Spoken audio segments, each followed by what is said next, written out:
Merida marched through the enchanted forest with her bow swinging at her back, red curls bouncing like a flame. She was grumbling loudly. "Ach!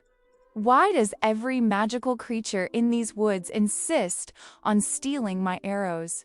One more squirrel with my arrows in its tail and I'll scream." Beside her, Tiana walked carefully, holding a pot of fresh gumbo she absolutely refused to leave behind.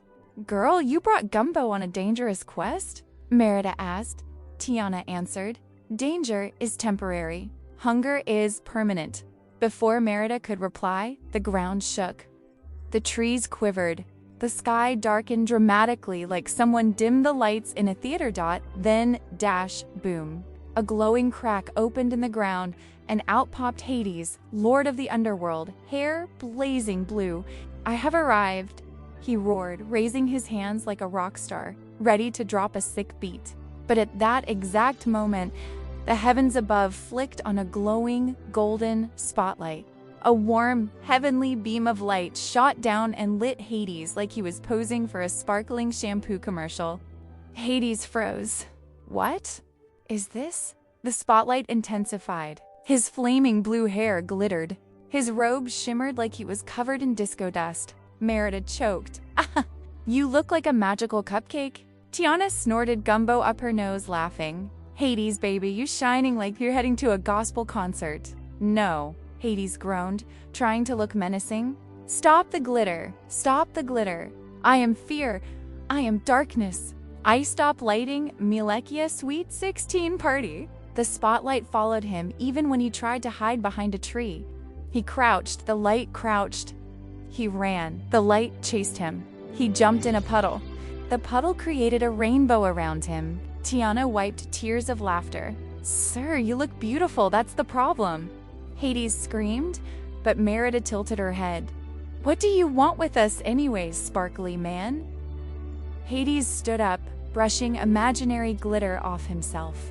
"I came because someone," he pointed at Tiana, "stole my underworld recipe for soul stew." Tiana gasped. "Hold up! You mean the recipe that said eye of newt, toe of frog, and a pinch of eternal suffering? I threw that away. I only cook food, not existential crises." Hades groaned dramatically. "You mortals have no taste." Merida crossed her arms. "Well, the canny just burst out of the ground, scurrin' folks because of a recipe." "I didn't even get to scare you," Hades' wind, stomping his foot like an offended toddler. "How am I supposed to terrify anyone when your stupid heavenly spotlight keeps making me look like a magical prom queen?" A voice suddenly echoed from above. A soft, angelic voice. "Sorry, wrong switch." The spotlight flicked off. Instead, a dim, spooky underworld light flickered onto Hades. He sighed in relief. Finally. But then click. The spotlight came back on, even brighter, now with sparkles. Hades screamed like a kettle boiling. Merida and Tiana laughed so hard they collapsed on the forest floor. Tiana finally stood, wiping gumbo stains off her dress. "All right, sugar, listen, you want respect?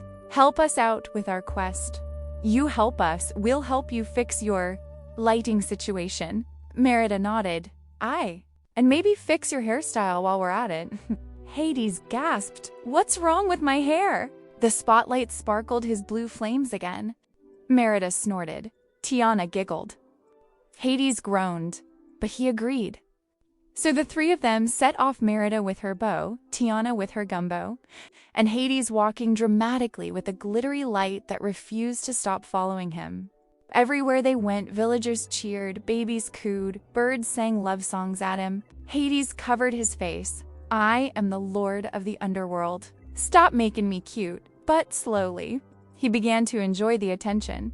At one point, he posed dramatically. The spotlight sparkled. He smirked. Tiana said, "Oh no, he likes it." By the time their quest was over, Hades became the first underworld deity with fan clubs, posters, and enchanted glitter merch. And Merida? She finally got her arrows back. Tiana? She got new customers for her gumbo. Hades? He accepted his new destiny, not terrifying, not fearsome, but fabulously, gloriously, unintentionally glittery. And he looked good doing it.